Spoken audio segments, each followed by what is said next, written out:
कैसे हो बच्चों, स्वागत है आपका आदर्श डिजिटल ऑनलाइन क्लासेस के आज की इस नई वीडियो में। प्यारे बच्चों, 10th क्लास के अंदर हमने महत्वपूर्ण टॉपिक पढ़े हैं, जितने भी पढ़े हैं वो, जैसे पहला चैप्टर एक बायो का हमने पूरा कंप्लीट कर लिया, केमिस्ट्री के अंदर छठा चैप्टर पूरा कंप्लीट कर लिया, और प्रकाश का अपवर्तन का पार्ट और परावर्तन का पार्ट पूरा कंप्लीट कर लिया, और इलेक्ट्रिसिटी के अंदर विद्युत धारा का पूरा पार्ट कंप्लीट कर लिया। वैसे देखें तो हमने 5 चैप्टर कंप्लीट कर लिया। पहला एक हमने रासायनिक अभिक्रिया वाला, एक प्रकाश के परावर्तन वाला, एक अपवर्तन वाला, एक विद्युत धारा वाला। एनसीईआरटी में तो वास्तव में विद्युत धारा का जितना हमने पढ़ा है ना, उतना ही एक चैप्टर था 12वां, और आज से जो पढ़ने जा रहे हैं वो था 13वां चैप्टर एनसीईआरटी में। तो लेकिन आपके आरबीएससी के अंदर इन दोनों चैप्टरों को एक साथ मिक्स कर दिया गया है। तो आज हम आपको जितना भी जो इलेक्ट्रिसिटी विद्युत धारा के बारे में था, जितना हमने सारा बता दिया। अब आज का जो हमारा टॉपिक होगा वो हमारा टॉपिक होगा चुंबक से रिलेटिव। ठीक है स्टूडेंट्स, तो चुंबक से रिलेटिव सबसे पहले हम चुंबक की सामान्य जानकारी जानेंगे, फिर चुंबक का विद्युत धारा से क्या कनेक्शन है वो बातें हम अच्छे से पढ़ेंगे, समझेंगे भी। ठीक है, ओके। तो सबसे पहले हम जानते हैं कि यार चुंबक क्या होता है।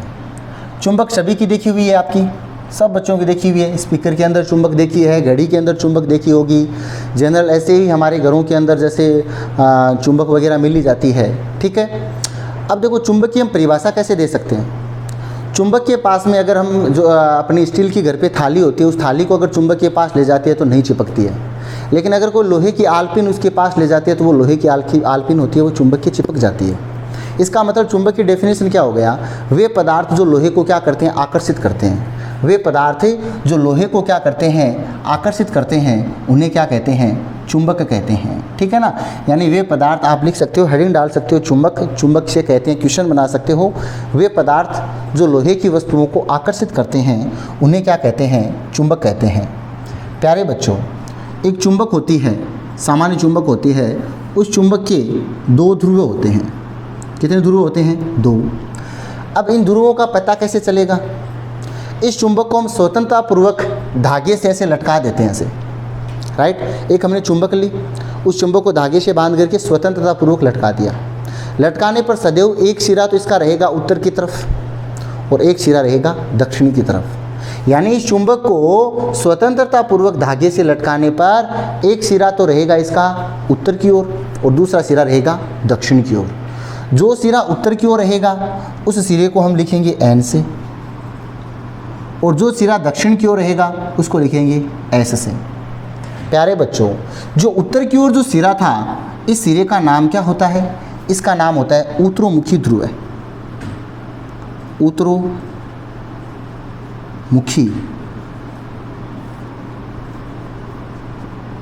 ध्रुव। जो सिरा उत्तर की ओर होता है उसका नाम होता है उत्तरोमुखी ध्रुव, और जो सिरा स्वतंत्रतापूर्वक लटकाने पर दक्षिण की ओर टहलता है उस सिरे का नाम क्या होता है बच्चों, उस सिरे का नाम होता है दक्षिणोमुखी ध्रुव। दक्षिणोमुखी ध्रुव, यानी एक हो गया हमारा उत्तरोमुखी ध्रुव और दूसरा कौन सा हो गया, दक्षिणोमुखी ध्रुव। तो प्यारे बच्चों, सबसे पहले आपने हेडिंग डाली थी चुंबक। वे पदार्थ जो लोहे की वस्तुओं को आकर्षित करते हैं उन्हें चुंबक कहते हैं। फिर आप नीचे क्या लिखोगे, डेश लगा के, एक चुंबक को स्वतंत्रतापूर्वक लटकाने पर सदैव चुंबक की जो चुंबक है वो 2 दिशाओं में ठहरती है। एक सिरा तो होगा चुंबक का उत्तर की ओर, दूसरा सिरा होगा दक्षिण की ओर। तो आप यूँ लिखोगे, चुंबक को स्वतंत्रतापूर्वक लटकाने पर चुंबक सदैव उत्तर और दक्षिण की ओर ठहरती है। फिर नीचे डेश लगा लिखोगे, वह सिरा जो उत्तर की ओर ठहरता है उसे उत्तरोमुखी ध्रुव कहते हैं, जिसे एन से प्रदर्शित करते हैं। और वह सिरा जो दक्षिण की ओर ठहरता है उसको हम दक्षिणोमुखी ध्रुव कहते हैं, जिसे एस से प्रदर्शित करते हैं। इंग्लिश में से नॉर्थ पोल और फिर क्या बोलते हैं, साउथ पोल। और ये जो चुंबक होती है ये किस वस्तुओं को आकर्षित करती है, ये लोहे की वस्तुओं को आकर्षित करती है। ठीक है, ये तो होगी हमारी सामान्य जानकारी।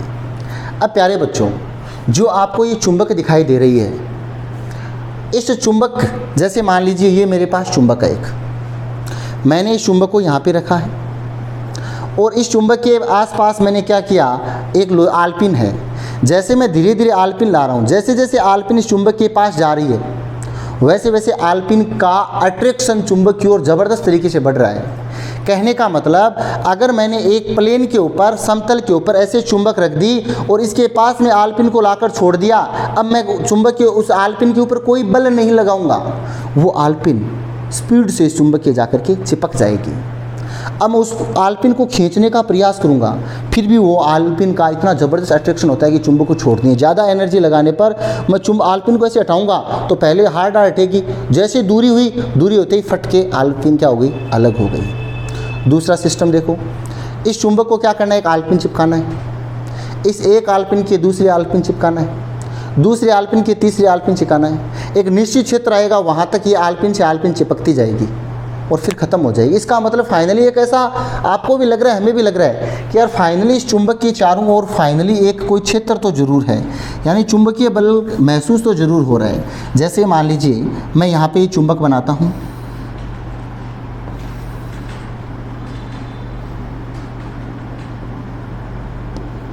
ठीक है, ये हमारा चुंबक का कौन सा है, ये हमारा है नॉर्थ पोल और ये कौन सा है, साउथ पोल।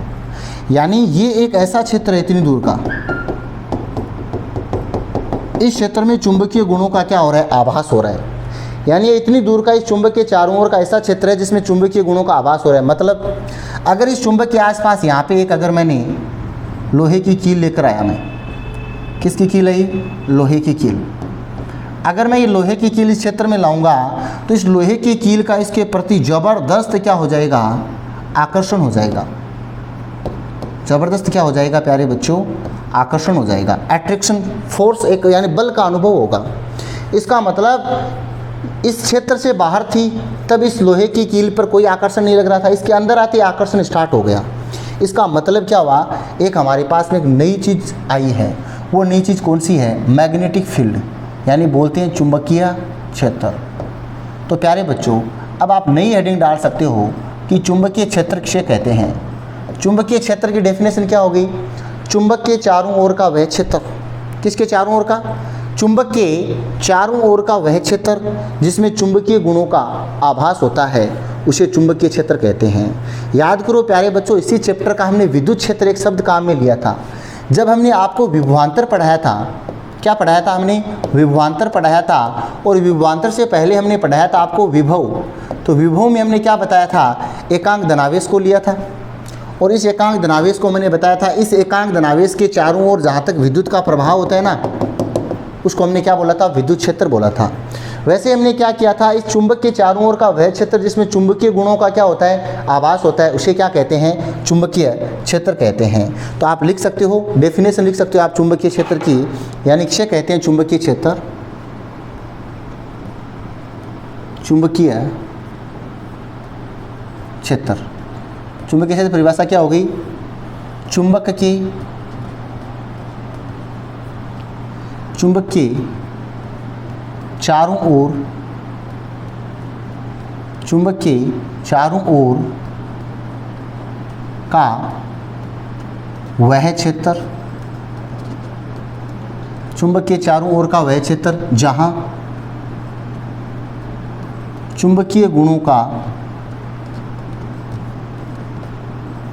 चुंबकीय गुणों का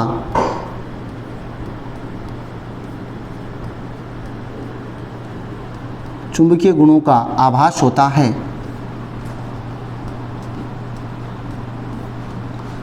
चुंबक के चारों ओर का वह क्षेत्र जहाँ चुंबकीय गुणों का क्या होता है, आभास होता है, उसे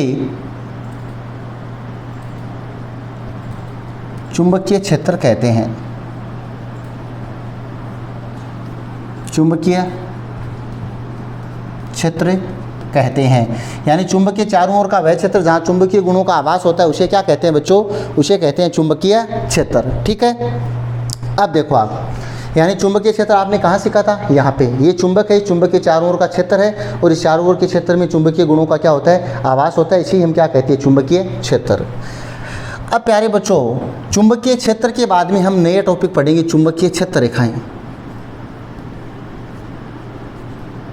चुंबकीय क्षेत्र रेखाएं, या फिर इनको क्या कह सकते हैं हम? चुंबकीय बल रेखाएं भी बोल सकते हैं।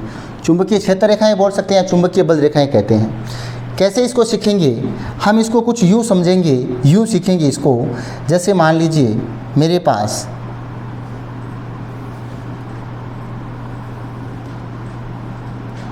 ये एक चुंबक है।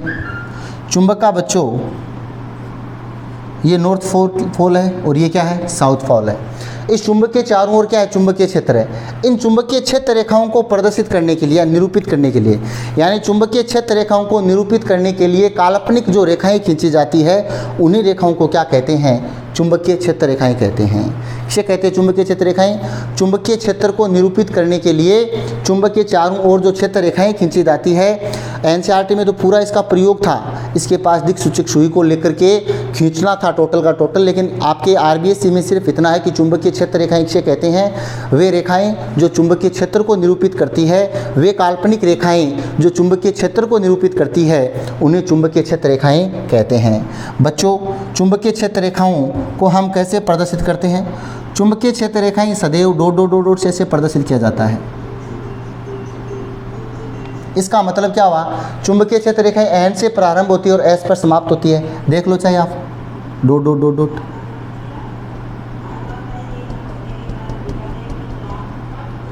ठीक है, ये डॉट डॉट,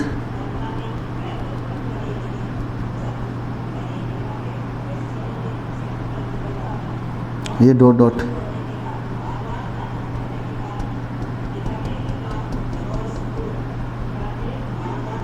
ठीक है,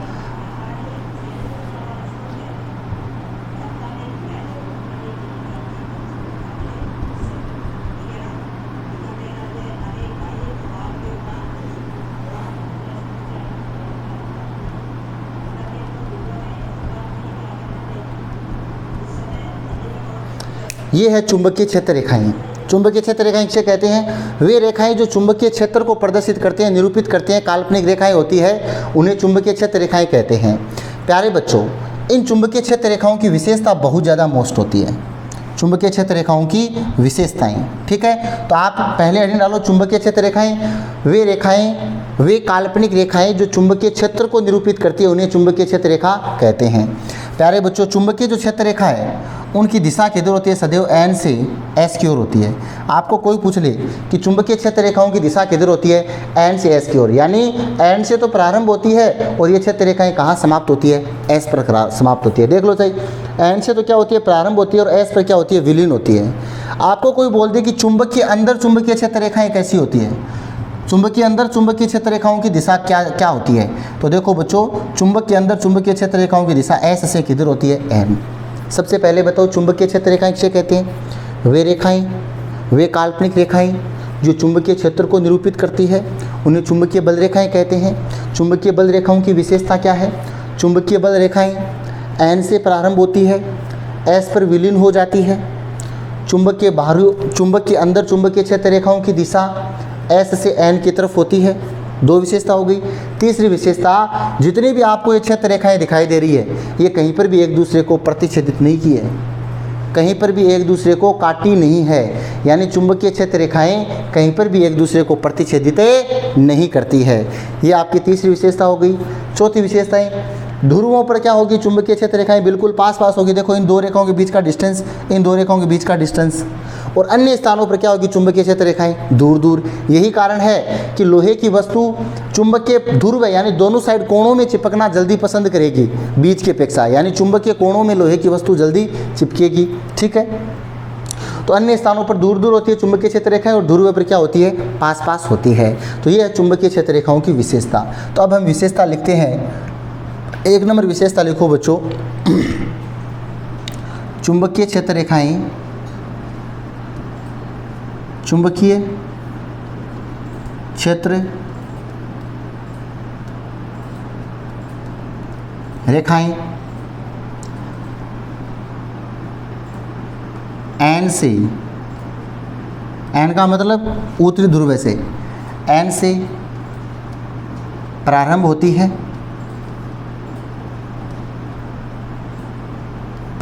है तथा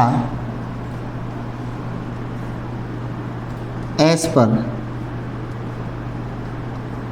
विलीन हो जाती है,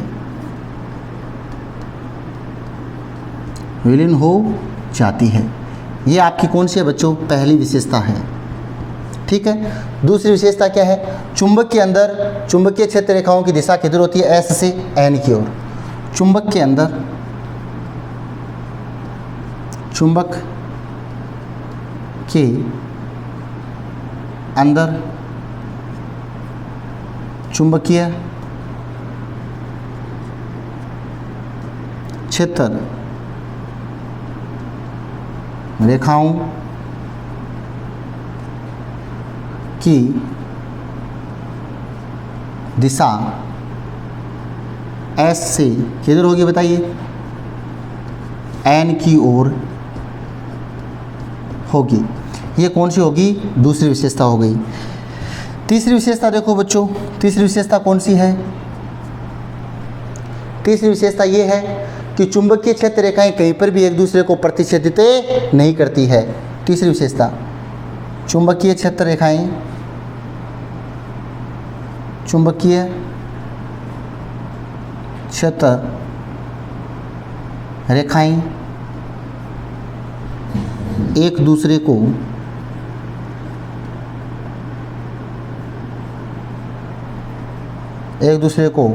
प्रतिच्छेदित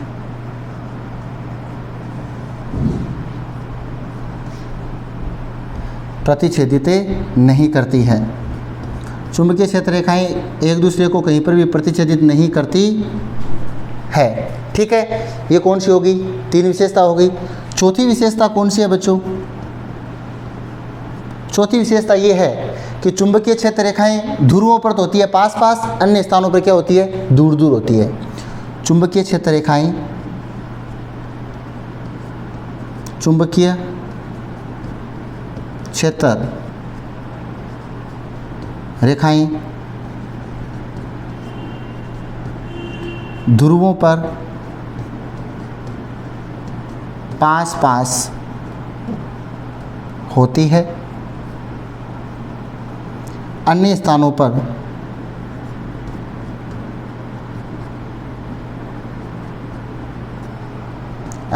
पर दूर दूर होती है। तो हमने चुंबक के बारे में पढ़ा, हमने चुंबकीय क्षेत्र के बारे में पढ़ा और हमने चुंबकीय क्षेत्र रेखाओं के बारे में पढ़ा। वे पदार्थ जो लोहे की वस्तुओं को आकर्षित करती है उन्हें क्या कहते हैं बच्चों? उन्हें चुंबक कहते हैं। चुंबक के चारों ओर का वह क्षेत्र जहाँ चुंबकीय गुणों का आभास होता है उन्हें चुंबकीय क्षेत्र रेखाएं कहते हैं। चुंबकीय क्षेत्र रेखाओं को निरूपित करने के लिए जो काल्पनिक रेखाएं खींची जाती है उन्हें चुंबकीय क्षेत्र रेखाएं कहते हैं। इसके अलावा चुंबकीय क्षेत्र रेखाएं कहीं पर भी एक दूसरे को प्रतिच्छेदित नहीं करती है। चुंबक की एन ध्रुव से प्रारंभ होती है, एस पर विलीन हो जाती है, अंदर दिशा एस से एन की तरफ होती है, ध्रुवों पर रेखाएं पास पास होती है, अन्य स्थानों पर क्या होती है? दूर दूर होती है। अब देखो बच्चों, अब आपको मैंने एक टॉपिक पढ़ाया था पिछले वीडियो में हमने टॉपिक पढ़ाया था आपको कि जब किसी चालक तार में धारा प्रवाहित की जाती है तो वह चालक तार गर्म हो जाता है, और जब चालक तार गर्म हो जाता है ना, तो गर्म होने के कारण क्या होता है? चालक तार गर्म होने के कारण उससे ऊष्मा निकलने लग जाती है, और इस घटना को हमने कहा था विद्युत धारा का तापीय प्रभाव। अब हम चुंबक से रिलेटिव पढ़ेंगे विद्युत धारा का चुंबकीय प्रभाव। क्या होता है विद्युत धारा का चुंबकीय प्रभाव? इससे पहले हमें एक बहुत ही शानदार हैंस क्रिश्चियन का प्रयोग पढ़ना पड़ेगा, ओरेस्टेड का प्रयोग। तो आप हेड डालो ओरेस्टेड का प्रयोग।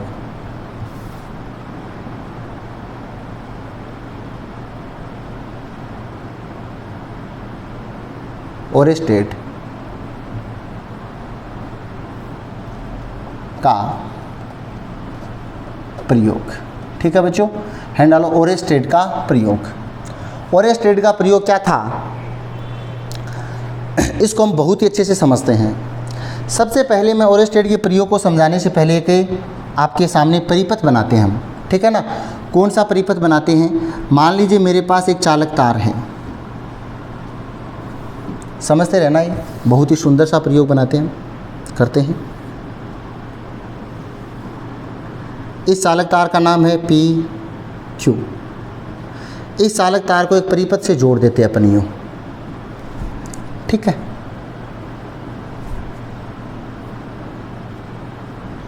प्लस माइनस, ठीक है।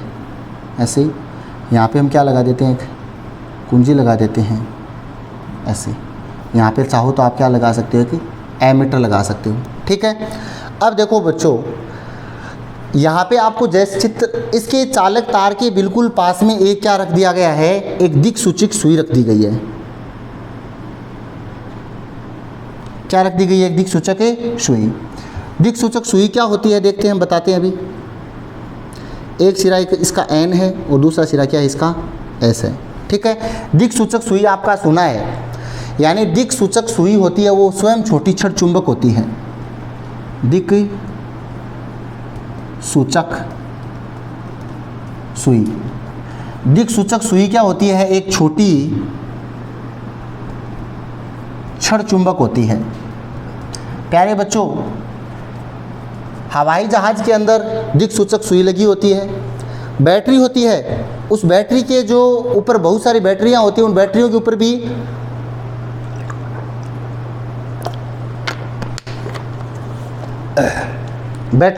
भी क्या लगी होती है? दिक्सूचक सुई लगी होती है। अब देखो क्या होता है, ये आपको पता है, एक चुंबक होती है, उसके दो ध्रुव होते हैं, यस या नो? यस। एक ध्रुव कौन सा होता है? एन। तो दूसरा ध्रुव कौन सा होता है? एस। स्वतंत्रता पूर्वक अगर इस आप चुंबक को छोड़ोगे, लटकाओगे, तो फाइनली एक सिरा एन की ओर होगा, उसे कहेंगे हम उत्तरी ध्रुव है, और एक सिरा एस की ओर होगा, उसे हम क्या कहेंगे बताओ? दक्षिणी ध्रुव कहेंगे, यस या नो? यस। अब दिक्सूचक सुई स्वतंत्रता पूर्वक आपने लटका दिया उसको, तो लटकाने के कारण एक सिरा एन की तरफ होगा और एक सिरा कैसा होगा? एस, यानी एक उत्तर की तरफ और एक दक्षिणी तरफ। अब देखो, अगर मान लीजिए मेरे पास एक चुंबक है, इस चुंबक का ये एन सिरा है और ये कौन सा है? एस सिरा। इसके पास अगर मैं दूसरी चुंबक लाऊं, अगर इस दूसरी चुंबक का ये सिरा एस है और ये सिरा क्या है? एन, तो पास पास कौन सा आ गया? समान ध्रुव आ गया। क्या आ गए बच्चों? पास पास समान ध्रुव आ गए। ये भी देखिए एस है और ये भी क्या है? एस है। तो समान ध्रुव में सदैव क्या होता है बताइए? प्रतिकर्षण होता है। क्या होता है बताइए? प्रतिकर्षण। इसका मतलब ये चुंबक एक दूसरे से क्या करेगी? दूर दूर भागेगी, राइट। दूसरा सिस्टम क्या है? दूसरा सिस्टम यही मेरे पास चुंबक है एन और एस, इसके पास दूसरी चुंबक आती है जिसका इधर वाला सिरा एन है और इधर वाला क्या है? एस। बच्चों यहाँ पर देखो, आप यहाँ पे स्पष्ट देख रहे हो कि ये असमान ध्रुव है, ये एस है और ये क्या है? एन। असमान ध्रुवों में क्या होता है? आकर्षण होता है। आप बताओ, अगर एक चुंबक के पास दूसरी चुंबक आती है तो इनमें बताइए, अगर ये कंडीशन हो तो ये दोनों एक दूसरे से दूर दूर भागेगी, ये कंडीशन हो तो एक दूसरे से क्या होगी? चिपकेगी। यानी अगर ये भी एक छोटी छड़ चुंबक है, अगर इसके पास दूसरी चुंबक आती है तो अगर वो आकर्षित होगी तो ये चुंबक बिल्कुल उस चुंबक एन वाला सिरा है चुंबक की तरफ घूम जाएगा। अगर प्रतिकर्षित होगी तो क्या हो जाएगा? दूर वाला घूम जाएगा। अब आप बताओ, दिमाग में भेजे में सेट करो कि दिक्सूचक सुई जो छड़ चुंबक है, अगर उसे चुंबकीय क्षेत्र में रखा जाता है, दिक्सूचक सुई को अगर चुंबकीय क्षेत्र में रखा जाता है तो फाइनली उसमें क्या उत्पन्न होता है? विक्षेप उत्पन्न होता है। मैं कहाँ लिखूँ? मैं यहाँ पे लिख सकता हूँ, मैं यहाँ पर लिख सकता हूँ, इस डिब्बे के अंदर पैक कर सकता हूँ इस बात को। क्या कर सकता हूँ कि दिक्सूचक या छोटी छड़ चुंबक लिख सकते हैं। दिक्सूचक सुई दिशा बताने वाली है ना। दिशा कैसे बताती है? जैसे मान लीजिए एक ये क्या है? एन सिरा है, दूसरा कौन सा है? एस है। इसको स्वतंत्रता पूर्वक रखा तो एक साइड में एन जाएगा, दूसरी साइड में एस, तो हमें पता चल जाएगा कि ये इसका एन है, ये इसका एस है। मान लीजिए ये पूर्व या पश्चिम, ऐसे पता चल जाएगा हमें दिशा का। दिक्सूचक सुई को चुंबकीय क्षेत्र, नोट लगा कर लिखना आपको, दिक्सूचक सुई, दिक्सूचक सुई क्या है? एक छोटी छड़ चुंबक है जिसे चुंबकीय क्षेत्र में रखने पर वो क्या होती है, चुंबकीय क्षेत्र रखने पर उसमें क्या होता है, विक्षेपण उत्पन्न होता है। दिक्सूचक सुई को चुंबकीय क्षेत्र में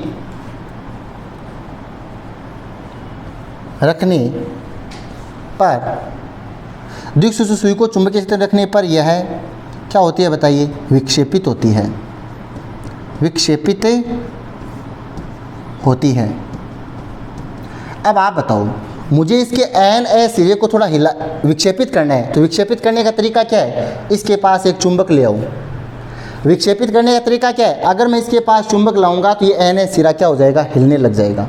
अगर चुंबक को, अगर मैं दूसरी चुंबक लाऊंगा, अगर मैं ऐसी चुंबक लाया जिसमें ये एन है और ये एस है, तो ये सिरा क्या होगा, ऐसे दूर भाग जाएगा। अगर मैं ऐसा लाया चुंबक कि यहाँ पे एस है और यहाँ पे एन है, तो ये एन सिरा इसकी तरफ आ जाएगा। तो यानी एक दिक्सूचक सुई के पास में अगर दूसरी दिक्सूचक सुई लाते हैं या चुंबक लाते हैं तो उस सुई के अंदर क्या उत्पन्न होता है, विक्षेप उत्पन्न होता है। ये बात भेजे में बैठानी है। अब हम ओरेस्टेड के प्रयोग को यहाँ पे विस्तार से देखते हैं, बहुत ही सुंदर और अच्छे तरीके से हम देखते हैं। जैसे ब्लैक से बनाते एक परिपथ। प्यारे बच्चों, एक हम परिपथ बना रहे हैं,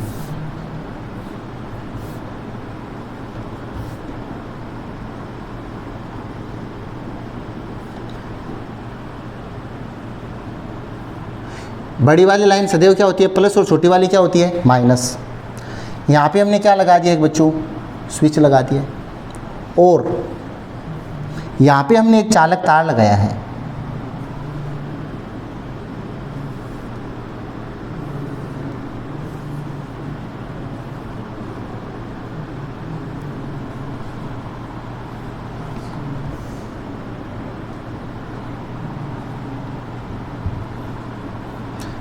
इस चालक तार का नाम P और क्या है बताइए, Q है।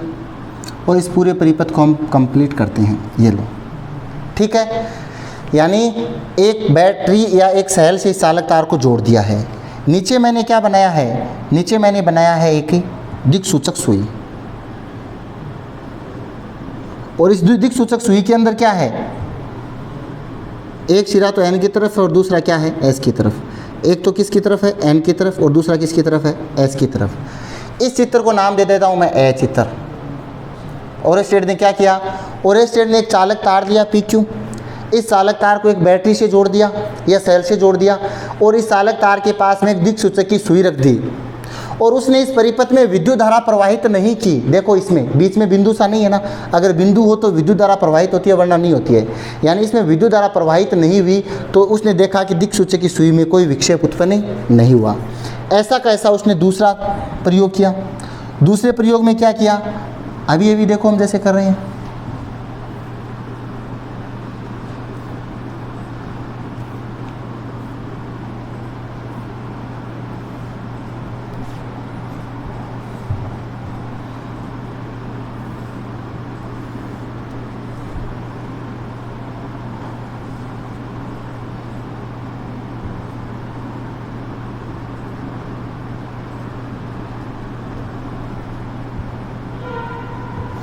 अब देखिए दूसरे प्रयोग में क्या किया इसने, देखो यहाँ पे स्विच ऑन कर दिया।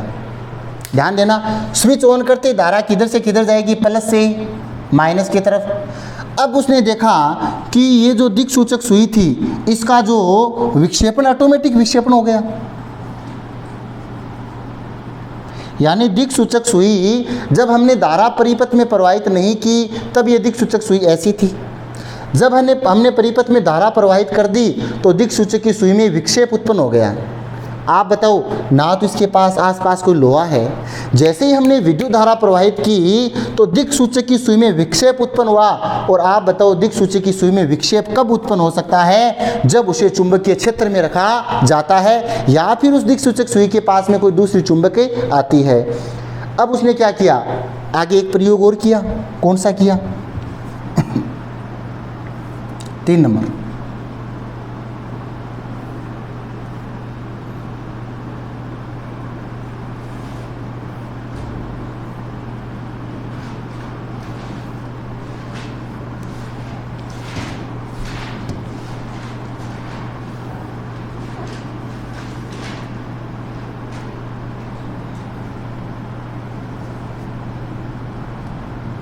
जैसा कि आप चित्र में देख रहे हो, क्या देख रहे हो आप चित्र के अंदर?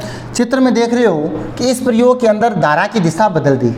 इस प्रयोग में व्यय प्रयोग के अंदर प्लस इधर है माइनस इधर है, इसमें प्लस इधर कर दिया तो धारा ये मान लीजिए P और ये क्या है Q है। तो धारा बताइए प्लस से माइनस इस तरफ जाएगी कि नहीं जाएगी? अब देखा गया कि पहले दिक् सूचक की सुई में विक्षेप ऐसे उत्पन्न हो रहा था, अब ये दिक् सूचक की सुई क्या चली गई? ऐसे चली गई। इसका मतलब क्या हुआ बच्चों? इसका मतलब ये हुआ कि जब पहली कंडीशन में धारा प्रवाहित नहीं की गई तब क्या हुआ? चुंबकीय सुई में कोई विक्षेप उत्पन्न नहीं हुआ।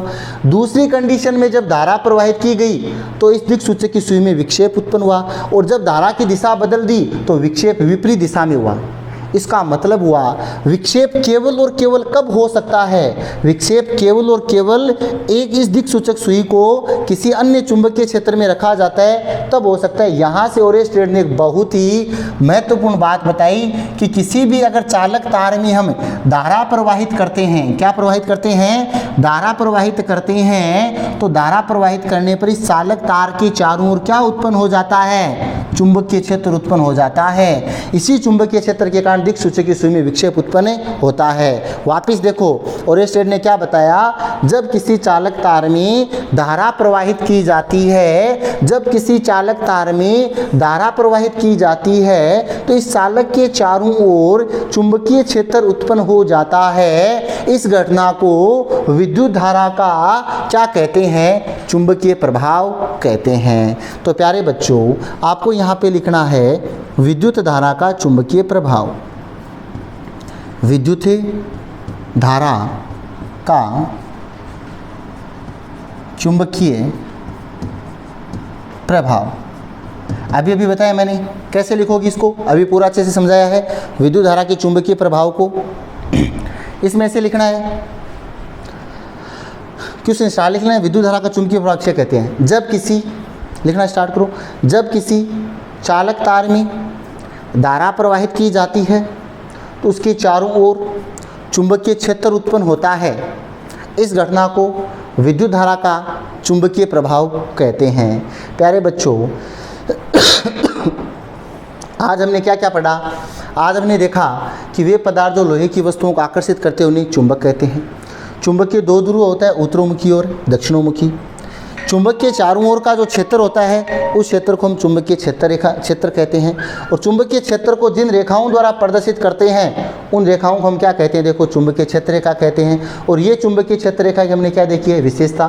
फिर हमने देखा है ओरेस्टेड का प्रयोग, और ओरेस्टेड के प्रयोग में हमने जाना है कि किसी चालक तार में धारा प्रवाहित करने पर उसके चारों ओर चुंबकीय क्षेत्र उत्पन्न हो जाता है। ओके, अगला हम आगे का जो बातें हैं वो हम कल करेंगे। ओके, धन्यवाद।